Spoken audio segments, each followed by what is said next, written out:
Something happened in all of the headphone drama that mine is now lower. All right, you're 1, right? 3. 3. I think we were f***ing with 3 a little bit. Yeah, I thought it was 3. Boom, there you go. There you go. Oh, yeah. Actually, can you lower it a little bit? Are you f***ing serious? How's that? Is that? Yeah. I know it's a hair trigger. Excuse me. Your What's a hair trigger? Sensitive ass ears. What? A hair trigger is like a... I know what a trigger is. Yeah, a hair trigger is just a very sensitive trigger on sniper rifles. Oh. So, I've heard of. I know what crosshair is with regards to sniper stuff, but that's not related. Crosshair and hair trigger are not related. The crosshair is just the mark in the lens through the scope that you kind of use to gauge like distance and precision. Right? Yeah, it's a precision instrument. What is a hair trigger then? I like how I'm the one answering all these questions. Well, you're from Ohio. Well, then the next question is, how do you know all this? Yeah, of course. Shooting guns in Ohio. Games. His family was in the Klan in the 20s. Yeah. I heard that. I know. That's why you're here. Yeah, exactly. That's why Amr likes me so much. That's why you're here. I need as many white people around me as possible, man. when I need to create a Muslim underground railroad. That's actually a good point. Right? You never know. When Trump hits the fan. Yes. When Trump hits the fan. Yes. Yeah. I need to be able to have John take me to Lancey. And Lancey take me to the next White House. Okay, so we're all going to have quilts with certain designs on it. But it's like a signal? Yeah, as a signal. Oh. Yeah. I was like, wait, where are we going with quilts? We just got into like really boring crafting conversation all of a sudden. Grandma quilting. Why are we just call me Muhammad Tubman.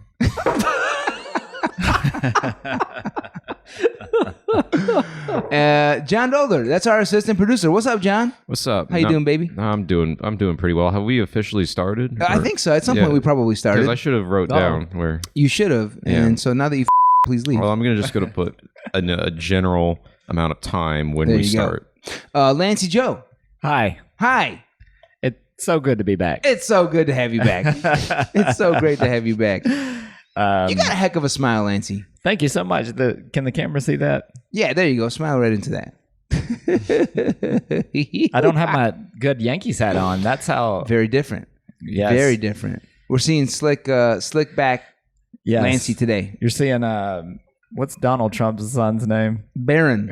No, what's the one? Eric Trump. You know what? That is the Eric look. Yeah. Yeah, not gonna lie, you kind of look a little bit like Eric. You know, Eric is the person Mohammed Amr sat next to on the airplane. He's got that in his Netflix special. Yeah. Oh, okay. Yeah.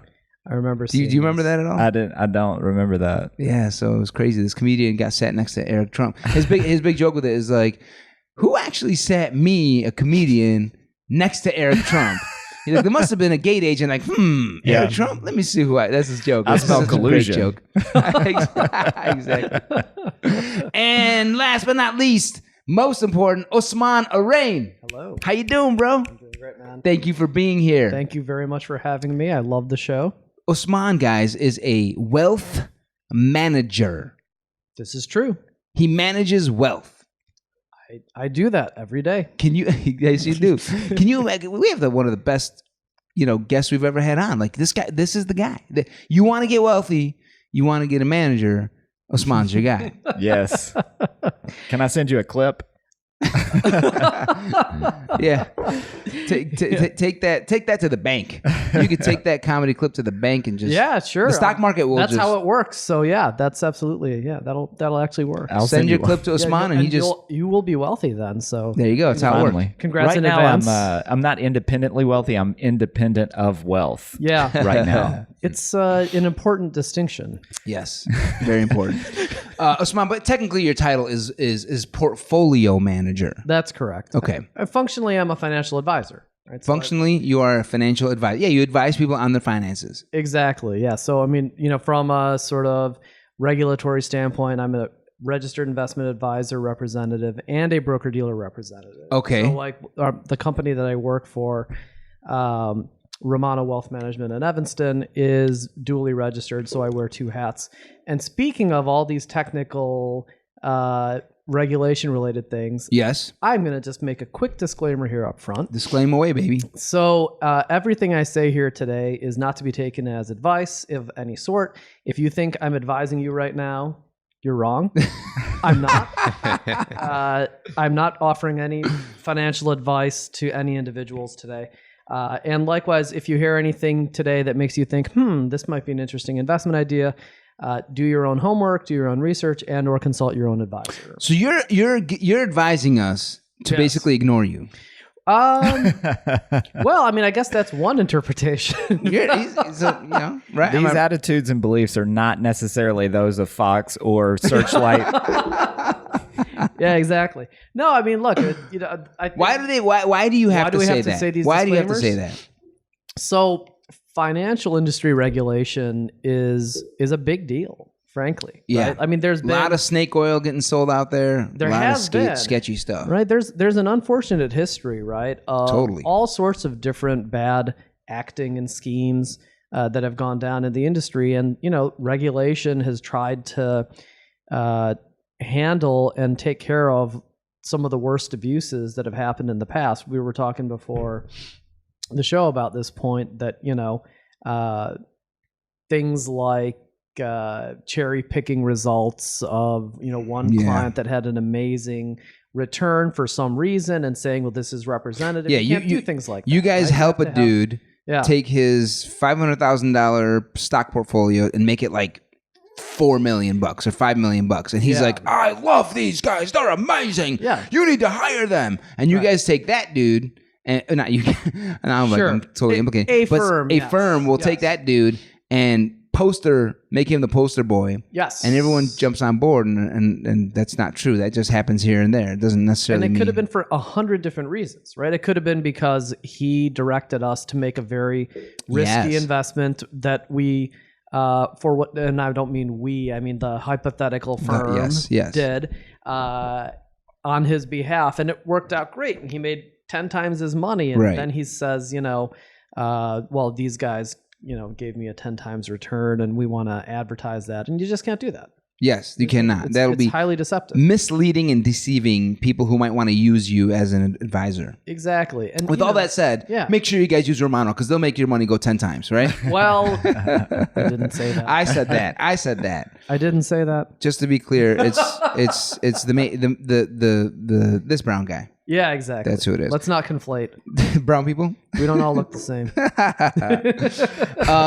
So. Cool, man. So we're gonna learn. I want to learn from you, man, because you're out there managing people's money left and right. I do. And this dude is nothing to sneeze at. Dartmouth, Columbia, baby. Wow. Right? It's true. So this dude could be right now. I visited both campuses. Yeah, and lived on them. Well, okay, yeah, that too. Yeah. This dude could be at, I don't know, NASA right now, or some big old bank running, some crazy scheme right now. Right. But no, he's managing great individuals' money. I don't know why I'm making this sound so dramatic. Yeah, I mean, like I said, I'm a financial advisor, right? It's a little bit less glorious than the way you put it, although you help people get rich, bro. That's what you do. It's how do I put this, right? Everybody's trying to achieve something when it comes to their investments, when it comes to their savings, when it comes to money. And my job is basically to give them the best advice that I can about how to achieve objectives that have some sort of financial consideration. And if you think about it, that is kind of the blood that ties together a lot of aspects of life, right? I mean, finances? Yeah, absolutely. The blood that ties aspects together. Man, your metaphors are great, bro. Tell me more. Well, so by that I mean, if there are things that you want to achieve in your life that are, I mean, of course, there are qualitative things that have nothing to do with money, like, having the love of your family and things like that, right? And money has nothing or very little maybe to do with that. But if there are things that you want to achieve on behalf of your family, like I want to send my kids to college, I want to retire someday, I want to be able to buy a house someday, all of these things that are very real, important personal goals for people. Money's at the heart of it. money is absolutely an essential part of that. And so let's take Lancey. that is important. Lancey is an up-and-coming comedian in Chicago. Yes. One of my favorites. Don't ask me why the rest of the audience don't like him, but I love him. And Lancey, you want to make it. You want to earn a solid, steady income from being a showman, getting on stage and giving a show and earning income from that. Right. So I guess at some level, Lancey's got to think about, how do I get this done in a way where I can still achieve some life goals, whether it's marriage or having a kid or buying a home. Mm-hmm. And there's a balance there, and there's a delicate kind of plate spinning that has to happen for Lancey in that journey, right? Right. Correct. Can you get him rich? Well, okay, so getting I love how we just jumped in this interview with you, by the way. I don't know why. I'm just so fascinated. Give us the quick answer of getting him rich. No, you know what? Let's hold that answer. Yeah, we will ask it in the interview. We can definitely talk in more depth about strategies. Yeah. Right after these commercials. But first, let's talk about Jeff Epstein. Oh, gosh. Yeah, let's talk about Jeff Epstein. Actually, no. Before Jeff Epstein, let's do some plugs. So we basically plugged you. So you are a portfolio manager at a place called Romano Wealth Management. Wealth Management. In Evanston, yeah. In Evanston. Yep. How can people learn more about you? Do you have a profile on the website? I do, on the website. And, if you ever want to reach me, probably the easiest way to easily find me is on LinkedIn. It's just first name, last name, Osman, O-S-M-A-N. O-S-M-A-N, Arain. A-R-A-I-N. Yeah. A-R-A-I-N. Perfect. Very easy to find. That way I'm Googleable, etc. And if for some reason somebody thought you might, be helpful, what you could do is possibly help them manage their wealth, right? Yes. I mean, that is what I do on a day-to-day basis, predominantly for individuals. And listen up, audience. Yes. This dude can help you. And you're about to find out how smart this dude is, too. Let me tell you, I like Osman a lot. I trust him. So, Lancey. Yes. Let's do some plugs with you, baby. All right. We got Comedy Tub coming up on Thursday. Every Thursday. Yes, that's Chicago right. Joe's, Irving Park, and Western. Guys, I did this show a few weeks ago. That was an awesome show, Lancey. I forgot I haven't been on the podcast since you did that show. That's right. And it was fire. It was fire. Till I went up there. Your boy Amr. I went up there. Your boy Amr laid it down. It was crickets when I walked up there. No. I don't believe that for a second. Oh, we had fun. It was fun. You have it on video. I do have it on video. I got a great video. It's going up on my website today. It is. Yeah. Awesome. It was that good. That video was that good. I was going to say you could include it in like a podcast package if you subscribe or something. I like that. That's smart. Yeah. You can get Amr's. That was a great set. That was fun. Yeah. That was Thank good. you. I hope you got some good video from it. I did. AmrAbdullah.com if you guys want to check it out. Should be up in the next 24 hours. But Lancey, so every Thursday, 8 p.m. Yeah, it's a hot show. It's, you know what I've concluded? I've gone to a lot of comedy shows. People listen to me. This is the best independent comedy show in Chicago. It's the best. Hands down. I've gone to a bunch of independent shows. It's my opinion. It's the best. Standing room only. At that point, I mean, at some point, right. we were all just standing. It was great. And it's not like Laugh Factory, like commercially, or Zanies or whatever commercially. No, you're in a room. People on top of each other. It feels like you're in like New York City or Comedy Cellar kind of thing. And there's just these up and coming comics who are putting their heart out there. And doing their best. And so it's like, whoa, these guys are really trying hard. It's not like a Louis C. It's not your best. We all love the best, but this is a different game. So good show. Well, thank you so much. Yeah. And we appreciate you doing it. Thank you. With that, let's talk about anything else you want to plug, Lancey? Any other shows? I think that's good. Let's do it, baby. Jeff Epstein. Why are we talking about Jeff Epstein? This guy's always in the news. He has passed away. And like I say all the time, may he rest in peace. May all the dead rest in peace. People do good things, people do evil things, but may he rest in peace. But man, this dude did some evil shit. That being said. That was your disclaimer for the day. Exactly. All right, so we're even. There's been some events, turn of events here, and there enough turn of events for me to be like, uh-oh. Watch out. If you guys are legit investors, people who invest in stocks or markets, hold on to your investments, because I think some individual names, not like the broader stock market. I don't think the broader stock market is going to really be too affected by Epstein, but I think it could get bumpy with some individual stock names. I don't know what they are yet. I definitely have been telling you all about L Brands, and I was saying a month ago when I had my improv team on that Leslie Wexner and L Brands, I am a seller of, because I think a big part of Epstein's thing was Victoria's Secret And this is just my opinion. It's not fact. There's no conviction in any of this. But I believe him and Leslie were using Victoria's Secret in a way where Victoria's Secret models could be used as part of his whole pimping system. That's what I believe. So L Brands is one, and there could be some more companies coming down the pike. Why? So this dude was a pimp for the elite, the 1%. That's what Jeff Epstein's system was. That's what this dude was running. Right. That's what I think.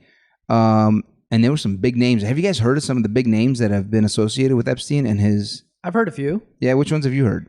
I heard what Prince Andrew was like a friend of his, and Bill Clinton. Yeah, Clinton.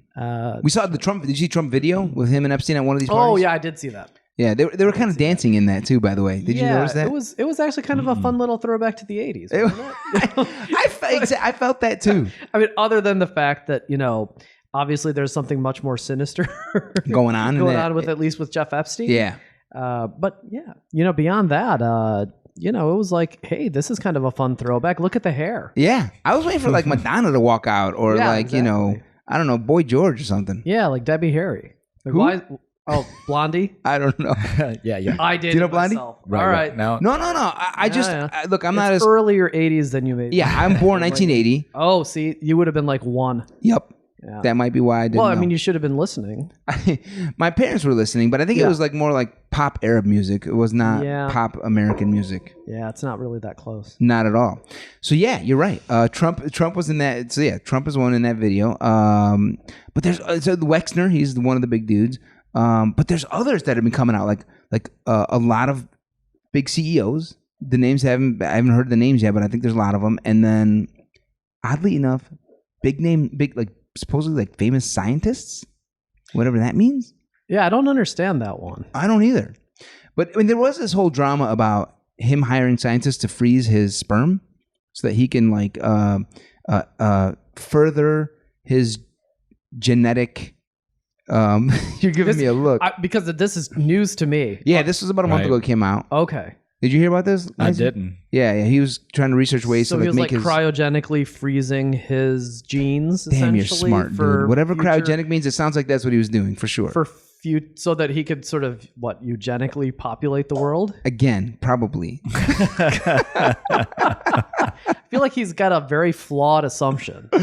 Well, his assumption is that his sperm and genetic profile is way better than everyone else's. Like that we are all better off as a species with like a whole lot more of that Jeff kind Epstein's. of thing going on. We're better off with a whole lot of Jeff Epstein's. This guy was totally drinking his own sperm. I was going to say Kool-Aid, but I don't think it was. I think he was drinking other shit. So business, right? So he's doing all this crazy stuff. And the big scientist. Now, he used to also supposedly give a lot of money to MIT. So, I don't know. Just keep that in the back of your mind. Like, MIT supposedly, like, giving a lot of this money back to his trust or something. I don't know what's going on. But there's funky stuff going on with a lot of big names. I think it was a big ring. This is not like a few people used to come to this sex island. I think it was called, like, a prostitution island. Did you guys know about this? No. Is this what Alex Jones was talking about? Probably. Somebody get him on the phone. the main question I have right now is, you listen to Alex Jones? I've heard that he is. I just know about him. If you watch Joe Rogan's podcast or listen to him, you're going to hear Alex Jones at some point, right? Yeah. I mean, they talk about him all the time. There once? Mm-hmm. Yeah, Joe Rogan brought him on. That was good. Yeah. He's a very excitable guy. Extremely. Okay, that might have been where I saw him. There you go. Yeah. So yeah, Alex Jones probably was talking about this, but it was basically called Prostitution Island. He owned his own island, and he had a home built there. And oddly enough, it's wrapped in the Israeli flag, like it's blue, white stripes. The island is the home. The prostitute. Yeah, the home, the actual estate or whatever it was. This big old palatial place. Okay. And so people would fly in. Palatial house. Yeah. Blue and white. So I don't know, just weird, all sorts of weird stuff happening in this story. But so I think these large people would fly in and basically, Prince Andrew, Bill Clinton, whatever, and do some really, really some shady stuff. Things. Yeah. So what's happening now is women who were basically kind of managing this ring, a woman named, I believe her name is pronounced Ghislaine Maxwell, along with a couple other women. They were the ones who'd organize a lot of this. And, I think they made a lot of money off of this. So they're going to start, it seems to me, they're going to start talking. This Maxwell woman was actually missing for a while. She turns up. My guess is they're going to give her some kind of immunity. And then as she gets immunity from prosecution, she's not going to get prosecuted. I'm sure, heads are going to start to roll. So all of that is to say, hold on to your investments. It's going to get a little bumpy and windy. That's my opinion. Wow. This story has gotten wild. Yeah, it's something, isn't it? Yeah, that's I guess that, just thinking sort of broadly from an investment perspective, right? Like, yeah. It certainly would. Headline risk is a real thing. Yes. Reputational risk is a real thing. So, yeah, if it turns out that there's some CEO out there or some high-level executive or board member, or whatever, that was up to this type of shady business, I imagine it would be pretty destructive for those companies. So, yeah. But, these things are just very hard to predict as we sit here, right? Like, yeah, you can't predict. We have no idea who this is going to land on. We can't name individual companies at all. That's almost impossible. I mean, L Brands, Wexner, Victoria's Secret, that's taken a hit already. Based on his relationship with Epstein, it's taken a pretty good hit. It's down a lot. I haven't checked in how much lately, but it's down. But the bigger point is, like, people who do invest and are active investors, it's just like, brace yourself a little bit. You don't know where this is going to hit, and the thing is, ride it out. Like, right when the company takes the hit, shit, you might want to buy a little bit more. They'll probably get rid of the CEO and then they'll bring in someone new. Right. The only way I can see this possibly hitting the broader market, is if the women talk and they have emails and Trump is all over these emails. Ooh. Or that's one way, where then impeachment becomes a real thing. It's unlikely, in my opinion. I just don't think impeachment is a real thing. Even if it's something very... there was already a lot of kerfuffle about impeachment being a possibility, and it looks like Congress punted it. Yeah. And so I think that discussion's already over. Yeah, I think you're right. So don't get me wrong, I can be convinced by future facts, but at this point, it doesn't seem like it's a realistic possibility. And even if something shows up, I guess it depends on exactly what the nature is. It depends. Right? Like, if there's an obvious crime or something like that. That's what I'm saying. It depends on what emails. It's very speculative for me to say at this Super point. Speculative, yeah. But no, I think you're right. Mainly because you use the word kerfuffle, but I think you're right. Thanks. In general. Yeah. I can't help it. Sometimes these words just pop out. They just come out, man. That's Dartmouth speaking, baby. I suppose so. But the other way it could get hit up is this. So they were in Epstein was being held in a detention facility when he committed suicide. Yes. This detention facility was not like the usual state-owned facility or private prison. It was actually a federally owned prison. It's a federal prison, which means the fact that it was all sketchy, like 2 cameras around his prison weren't working. Mm-hmm. The guards weren't checking on him. He was taken off suicide watch. Like, all that is so sketchy, The person who was in a cell with him was removed. Like, all this is sketchy. So Bill Barr, I think, fired one of the guys, the Attorney General, Bill Barr. Mm-hmm. But if evidence starts to come through that they did some really shady stuff to get this suicide to go through, it could go back up to Bill Barr and the whole Justice Department, and that could hurt Trump too, and that could affect the market. Again, all speculation. It's how I'm thinking about things as a business investment kind of mind, but that's kind of what's up. So there's actually an interesting footnote from a, call it, personal financial life perspective here, which is that he also updated his estate planning documents right before he died. I heard that. You see this news? Yeah, right? I did hear that. I saw that one. I was like, that actually has something to do with my job. So right before, I guess he changed it such that his brother inherits everything. Oh, is that right? If I'm remembering my facts correctly, and I may not be, sure, but I seem to recall that he updated his estate plan, like maybe either from jail, either in Florida, probably or in New York, which you can do. Yeah, lawyer just walks in and visits you and change it. Dad, you can change your estate plan as much as you want. Wow, and but why now? We don't know what he changed it from. No, I mean, and I have to admit, that's kind of the extent of my knowledge on that one. I just thought that this was a pretty interesting side note. On that side note, I'm working right now myself to get a will. I haven't done it yet. You should do it. I need to. Do you have one? I do. Smart man. Will, trusts, you got to do it. I've talked to a lawyer, so the ball's rolling, but I haven't finished it. May my father rest in peace. 7.5 months ago now, he passed away. But he did not have a will. And I mean, every time I bring it up to him, I remember thinking like, Dad, you should really get a will. Like this makes things so much more complicated. If something were, God forbid, were to happen, he was just like slowly turn his head, squint his eyes a little bit, and be like, "You want me to die?" I'm like, "No, Dad, I don't want you to die. I love you, Dad. Damn, I just don't want to be dealing with heavy ass shit. If something were to happen, God forbid, that makes everything harder to deal with." And he refused. He just was convinced that, if he was going to work on a will with me, it meant that. I'm like, Dad, I got your back, Dad. I'm the one who's invested for you. I made him a good chunk of change through investments. And so he was always happy to talk about that. Good job, son. You did a very good job. It's the only good thing you did for me in my whole life. He would always tell me.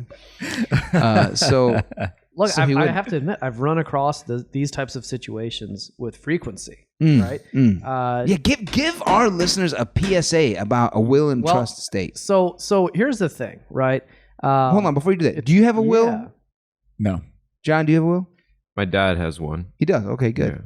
That's good. I'm the executor on it. So, no shit. Yeah. Okay. So I mean, that's good. Good for your dad. I think that a lot of people have there are a million reasons why you can drag your feet on estate planning, right? And I'm not confronting death being the first. Yeah, exactly. It's a terrible subject to ponder and think about. Totally. I mean, when you sit down with the trust and estate attorney and talk through your estate plan, shit gets real pretty quick. It really does. Like, if you pass away, what happens? Like, who will take care of your kids? Yeah. Who will, how much do you want your kids to inherit from you? Like, in what proportion do you want them to inherit?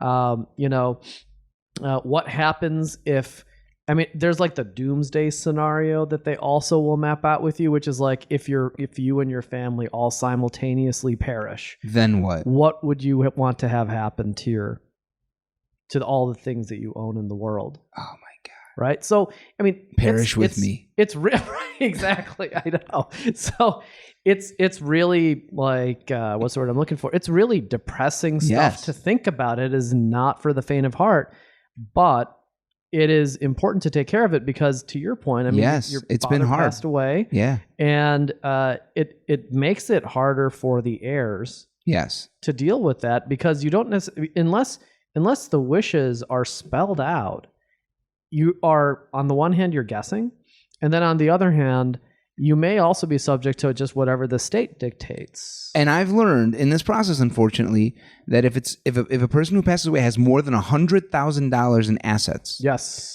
the state has to be involved. You're probated. You're going through something called probate. Yes. Oh my God. And basically no money can be moved until the state, months and months and months later, has to like look through it all with an attorney. You pay the attorney thousands of dollars. It's all a waste. Ugh. So people, it's worth it to confront your mortality.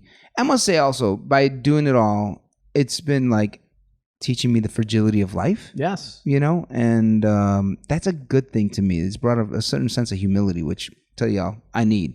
Sure. Look, it's a simple reality, right? Like, we all know sooner or later it's coming for us, right? And so that's right. You can either be prepared or you won't be, right? That's right. And it's not for you. And that's the other point, right? Is that it is not for your estate plan is not for you, right? It may give you a certain amount of peace of mind, but you're really giving a gift to your heirs. That's right. Right. And to the point on thousands of dollars on probate costs, right? Typically, and look, you can interview 100 lawyers to do estate planning. You may get 100 different prices, right? But thousands of dollars is probably more at the end of the day than it would have cost to actually just do simple will and process, for sure. Right? Yeah, forget about headache, just money. Yeah, exactly. It makes more sense. Yeah. I'll say one last thing on this. On that note, the sheikh, the spiritual guide who I guess, oversaw my father's funeral, said something. It was a narration from the Prophet Muhammad, peace be upon him. Actually, no, it was a narration from Omar, peace be upon him, who was one of the Prophet Muhammad's closest companions, like a right-hand kind of guy. And it'd be kind of the equivalent maybe of the apostles of Jesus. That's who Omar was, and like a disciple. And Omar said, they were at a funeral, and Omar said, today you're hearing, this person so-and-so has died. Tomorrow, or one day in the future, you're going to hear Omar has died, referring to himself. And know that one day they're going to say, your name's going to be announced here. You have died. And it really made it very real for me. Like, wow. Like, first of all, this man is totally speaking truth right now about himself but then it reminded me of like myself. I'm like, yeah, all that experience has just taught me the fragility of life and the importance of a will. And so I'm going through that process right now. Good man. I'm glad you're doing it though. Look, it's like taking bitter medicine. It is. It's better for everybody though when you're done. That's right. That's right. Yeah, absolutely. Good. It's like that stuff, John or Lancey, you take when... Never mind. I'm not going to say that joke. Everybody loves talking about estate planning on the comedy podcast, guys. Right? So awesome. Hilarity Way ensues. to brighten the spirits. Yeah, you're like, hey, there you go. Hey, you're going to die soon. I mean, yeah, in the grand scheme, certainly versus the age of the universe. Yeah, let's just be real. Yeah, it's going to be in the blink of an eye. Who cares about entertaining people? Let's just be real. That's all that matters. Let's talk about how we would die. Does anyone have an idea? Hold on to your investments, people. Let this pass. If shit really hits the fan with some of these reveals and revelations that have come through the Epstein situation, that's a different story. But I think it's going to be more individual names that are at risk. Let's talk about tobacco and opioids. Finally. Right? Finally. You've been waiting for this. Yeah. The guy from Mississippi is like, where are they? Bring him over. I don't know why it has anything to do with Mississippi.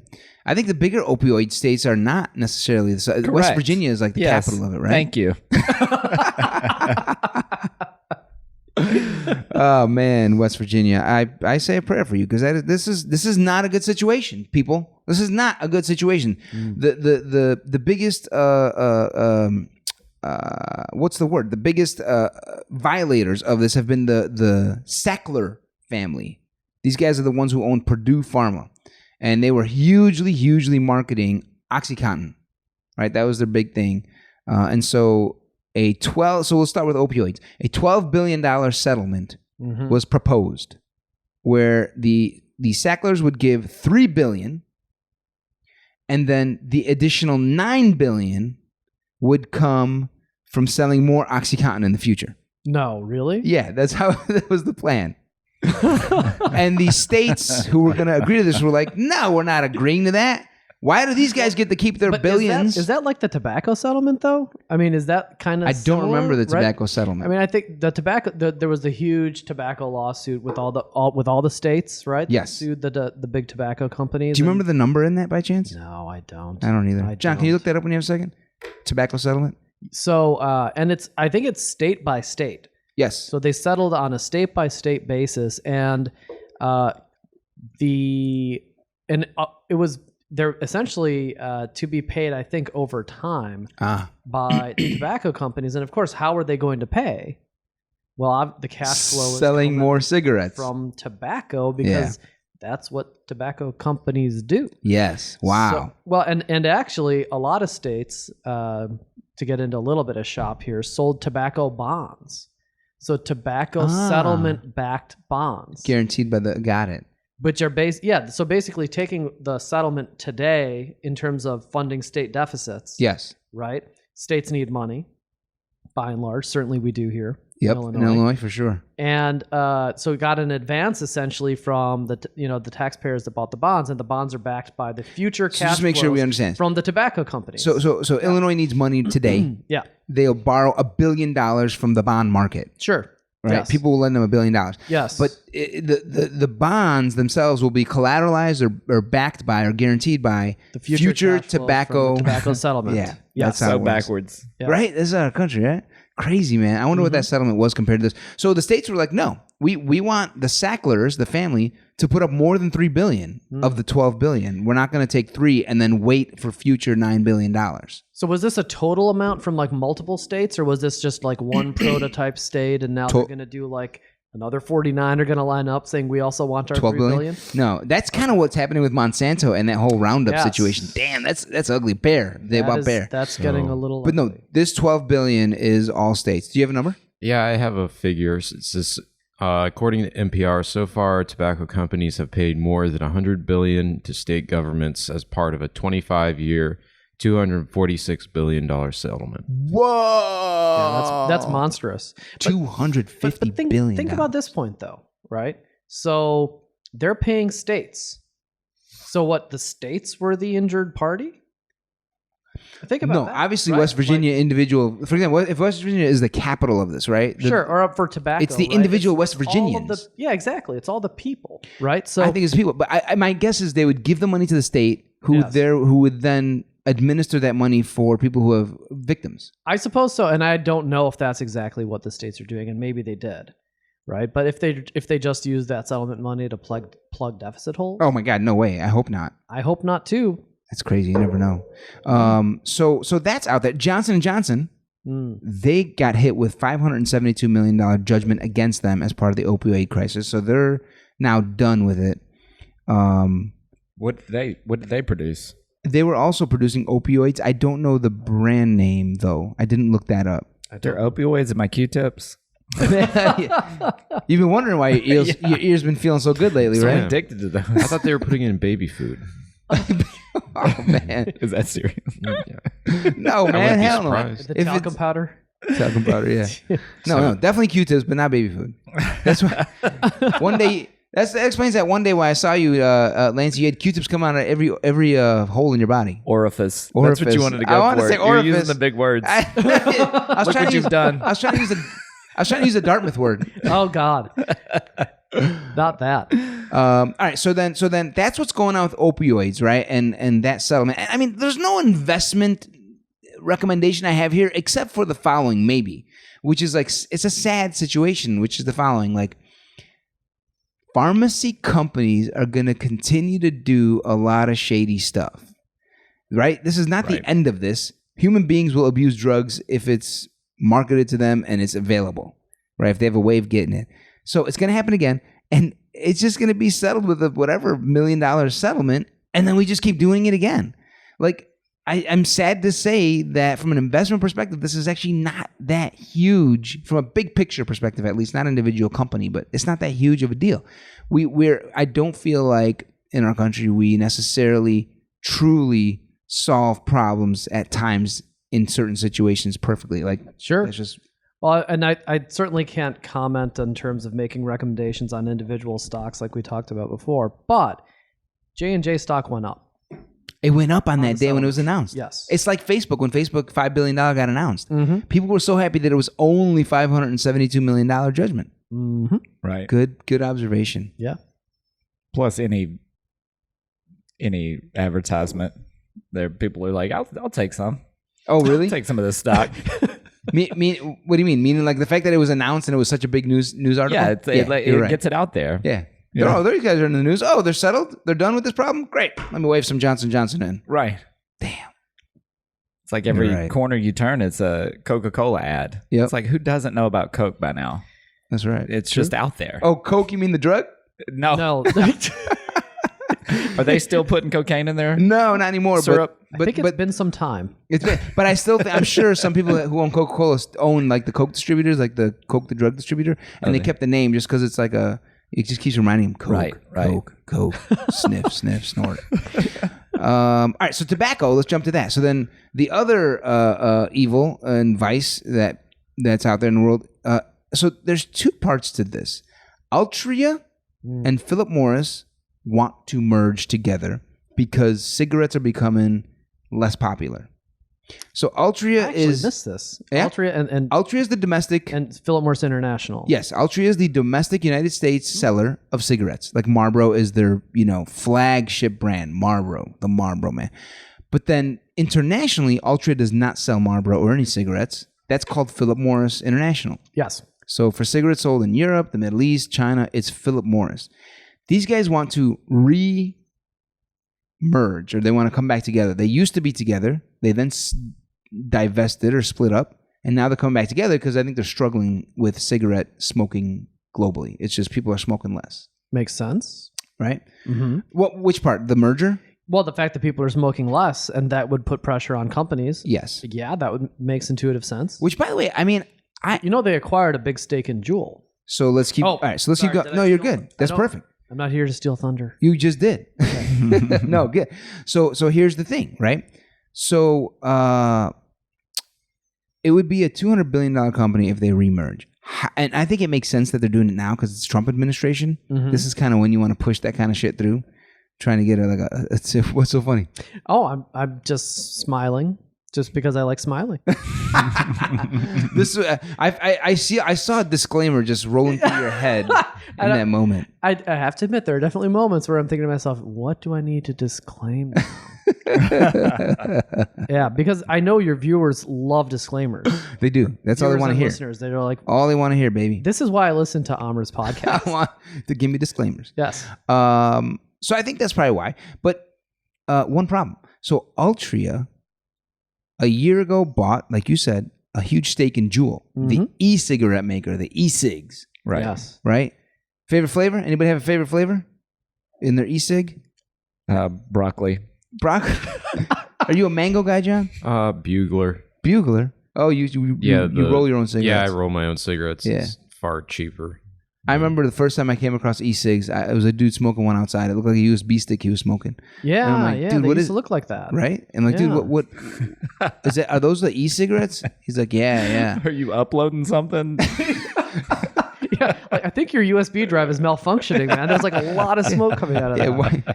Why are you deep throating your USB drive? Why are you putting your mouth on a USB drive full of child pornography? I guess that's why it's smoking. And I didn't think this could take a darker turn. But it just did. It did. Thank you, John. We can always count on you for that. Yeah. He was like, hey, you want to try it? It's mango. I'm like, what? It's mango? What does that mean? Like, I thought it's just the e-cig, like with nicotine. He's like, no. There's all kinds of flavors. No. You can get mango, watermelon, apparently broccoli. Does the broccoli have like extra vitamins and minerals in it? That would be amazing. That was actually a callback to a joke that I never told. So, wait, what? Because I don't know if it was just in New York State or it was all over, but JUUL cut back on some of the flavors that they were doing because they were supposed to be doing. It looked like they were trying to get kids to smoke. Yeah, the flavors were so child related, right? Kid related, teen related. So they cut some back, and so I had the joke that now kids are going to have to smoke broccoli flavored cigarettes. I got it. That's good. Have you performed that? I have not done that yet. Oh, it's good. But hey, world premiere. Yeah, look at that. You just spoiled your joke. Right. When you go on stage, people were like, he already told that. I heard that on Business News and Other Shit, the podcast I never listened to. It was right after that disclaimer. We remember that. So Altria owns 35% of JUUL. They bought that before all sorts of shit started hitting the fan with JUUL, like New York State issues, making them cut back on flavors. The FDA is investigating JUUL right now because there have been 3 cases of major seizures in teenagers. I hadn't heard about that one. Yeah, okay. three big seizures, and all 3 in common had that they were smoking a lot of JUUL, a lot of e-cigs. And so the FDA is all over them. That could be a huge lawsuit, billions. And then the FTC today announced that they're going to be investigating JUUL for how they were marketing it through IG influencers. Oh, okay. So that's they're interesting. Supposedly particularly picking influencers whose main followers are teens. Oh, okay. Yeah. So I'm just trying to understand. So is this an issue with how they're allowed to advertise? Like, are they regulated that way or something? Or is it just, we don't want you to target teens and we think these influencers are influential with teens and therefore you shouldn't use these influencers? My guess is there's no policy specifically on marketing with the internet, but I'm not sure. Like, I do know cigarette companies cannot market, for example, on television versus beer companies. They can. Sure. Right. for example. Sure. I don't know what that policy is internet-wise. My guess is it doesn't really exist right now. Probably there's Okay. no. My guess is no policy. You can advertise anything. But the fact that they were targeting teens who are not allowed to be vaping, I think is what the FTC is investigating. Okay. Well, that seems right to me. Yeah, it seems right. I think so. But here's where shit hits the fan. Altria and Philip Morris are trying to merge, but there could be a huge lawsuit that would majorly hit Altria because they own a big chunk of JUUL. Right. So if the FDA and the FTC make a huge lawsuit against JUUL, that directly affects Altria's ownership. And so Philip Morris and Altria, big question mark around their lawsuit. Is JUUL overseas or no? I think they're domestic. Do you mean vaping, e-cigs? Well, I know you said Altria is just in the United States. Yeah. And then, but they bought JUUL. And JUUL, as I think their domestic corporate office is definitely here. Okay. My guess is it's in West Virginia for some reason. I don't know why. Right. That's kind of sad. I'm sorry, West Virginia. Is it just West Virginia's lucky day on the podcast? I know, man. What's going on here? I'm sorry. I keep kicking them while they're down. It's not cool. Kids listening to this can take a shot every time they can take a puff off their JUUL every time you say West Virginia. And let me tell you, man, the numbers coming out of West Virginia for business news and other shit. Yeah. Oh, it's huge there. Huge, massive. Yeah, you're huge in West Virginia. All they want to do is learn about business news and other shit. Ever since I've been on here, I've been booked a lot in West Virginia. Yeah. I actually just got a couple of calls on my phone. West Virginia area code? West Virginia area code. Yeah. Yeah. I think I don't think it's about the podcast though. Oh. I think they're looking for some more opioids from you. You're their dealer. I knew you weren't a wealth manager. You're an opioid manager. Uh-oh. My gig is up. Yeah. So I don't know. I mean, what am I really trying to say here? I mean, this is my bottom line personally. Don't invest in any of these companies just for your conscience, just for like your heart and soul. That's like my big thing personally. If you want to listen to me or take advice from me, that's my biggest piece of advice. No disclaimer needed. All right. Right. Now, if you're like, no, I don't give a shit about the fact that this stuff is not good for society, fine. What I would say is the merger with Altria and Philip Morris, I think will still go through. I think that this JUUL thing is huge. I think that they're going to be, I think cigarettes are going down and vaping's going up, and this is not going to change anytime soon. It's just way too convenient of a technology to be just, people like it. No, this is like going to take over cigarettes in a big way, I think. So I think that they're going to hit them with billion-dollar fines. I think they're going to be okay with it. And I think Altria and Philip Morris are going to remerge. And especially with the Trump administration, this is all going to go through more smoothly than it otherwise would. Right. That's my vaping thoughts. That's good. That's good advice. Yeah. Yeah. Any other vaping thoughts? The things that you were talking about with those kids that had the seizures. Yeah. I thought I saw a headline the other day also about somebody got like, I don't know what, cancer or maybe or some sort of serious other health condition. issue. Yeah. And I don't recall it being seizures. Oh, yeah. Again, I may be the seizure missing one I read exactly was what today. This That was might a be couple new. days ago. Okay. Yeah, there was like the first case of vaping induced something. Yeah. I think it was I don't know if it was cancer, emphysema, something like that. So I actually, that's where I thought you were going. Yeah, no, that first. probably was out there. And then the seizure one, I think I heard this morning. I read about it this morning. So I mean, it sounds like, this is new tech. Yes. That's right. New ground, new territory. We're figuring it out. But yeah, that's the tobacco and opioid stuff. It was in the news all week. I just kept reading about opioids and tobacco and opioids and tobacco, and it just made me realize, like, man, this is like a big part of like money and business is like these drugs, basically, nicotine and OxyContin. Moving on. Last but not least, the Kingdom of Saudi Arabia wants to sell some of its biggest, most valuable corporation, not in Saudi Arabia. It's the most valuable corporation in the world, right? So oil is what Saudi Arabia is all about. They've been doing that for a long time. Aramco is the name of their big oil company. And the value of this company is $2 trillion. This is the equivalent of 2 Apple corporations or 2 Amazon corporations or 2 Microsofts. Sure. Aramco is. Those are each worth about $1 trillion. They're worth $2 trillion. And they want to sell 5% of their company, which is worth $100 billion. Yeah. They want to raise $100 billion. That's a large amount of money. Any way you slice it. Can you give an opinion on this upcoming IPO, which is going to be, by the way, on the Saudi stock market, not American? Oh, they're not floating in the United States? They are not. They're that's interesting. They're going to split. They're saying they're going to start with the Saudi, and then 2020 they're going to do Tokyo. So they're going to float $100 billion on their Saudi. domestic market? Isn't that big for a tiny, tiny stock market? I think it probably is. I mean, I have to admit, I don't know how big the Saudi market is, so I don't know like what percentage of the market it would be. But maybe it would be like, in Brazil, that market is traditionally has been very dominated by like Petrobras, right? Right. That's their biggest Huge. Company. Coincidentally, another oil company, right? Right. But I mean, I can't definitely comment on like investment merits, right? Yeah, but I could certainly talk about like this is a huge company. And this has been a challenging environment for IPOs. I think that, you hear about the big headline grabbing ones like Beyond Meat, for argument's sake. Yep, they're killing it. Recommendations to make. They're doing great. But, that's in the headlines a lot. Right. What you're not seeing are a lot of other IPOs, even less well known than some of the big ones that have come out this year have flopped. Uber, Lyft. Uber and Lyft had challenges with theirs for sure, and the prices have not been particularly great. Correct. For them, especially if you bought it after the IPO. Ooh. Right? Like if you bought the first day of trading, you probably didn't do too great. Certainly haven't made that much on those.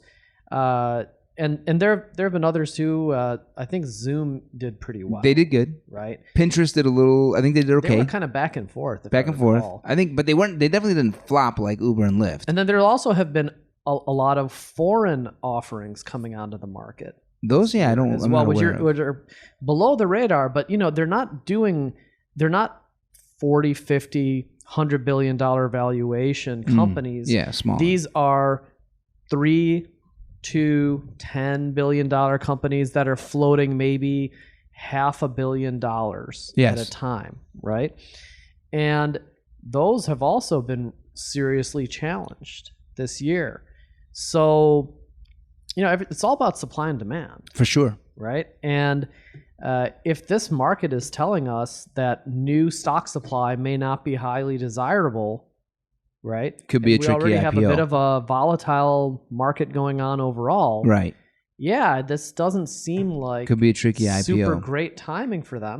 Especially on the Saudi market. Now we could theoretically, if we wanted to, buy Aramco. Like, let's say it goes IPO and it goes public. We can still go on the Saudi stock market. A broker like you can go on the Saudi stock market and buy that, can't. Right? No. We can't buy in international markets like that because we're kind of limited to buying domestic securities that trade here in the United States, right? Now, that doesn't mean we can't buy other international companies that trade here in the form of like ADRs, yes, right? That I'm aware of. But I don't think the Aramco will be an ADR here. I think so. If they're not an ADR yet, then we wouldn't be able to participate in any way, at least at my firm, from day one. So we'll see. I mean, there are other ways to get it, right? So, like if you owned a mutual fund that was an international mutual fund, or an emerging markets fund, or a frontier market, I don't know what where they exactly fall. Odds are everybody that's in that category is probably going to buy that. Yes. Right? Yes. So then you could get exposure that way. Okay. Makes sense. You're getting exposure to them along with the other 200 companies that are in that fund. Yes. So, then you got to do homework on figure out if you really want to buy that. Right. Yeah. Okay. Exactly. So have you heard of Aramco, Lancey? No. Yeah, these guys are the biggest oil company out there in the world. Why would they do this? The Saudi, do you have a sense of this? My understanding is that they're looking to diversify the economy. Yeah. Basically, right? So, and another related point that I think is actually relevant here is that oil prices have not been great this year as well. I mean, if you are wanting oil prices to go up, that has not been good for you, right? You can even see it sort of reflected in gas prices. They've come down fairly significantly. Prices at the pump are favorable. That's good for our consumers, right? but it's bad for oil producers and it's bad for oil producing nations. Yeah. And it underscores what Saudi wants to do. And this is from what I understand from the news stories. They want to diversify their economy, but it's not so easy as just saying, well, we'll just start also producing tractors. Yeah, and we'll also start to make the good old boys at Deere and software. Caterpillar are doing that. Yeah, exactly. Right. That'd be bizarre. There's already plenty of that going on. So I mean, what do we really think? What do we really think they're going to do with it? So what are they going to do with this? So they're going to get the government will get $100 billion in cash, cold hard cash, and they got to figure out what to do with that to diversify their economy. I think they're probably seeing the fact that electric cars are going to take over. Right. So let's try and cash out, I guess. Yeah. They're probably quaking in their boots a little bit about Elon. So yeah. So they take that 100 billion. I mean, what?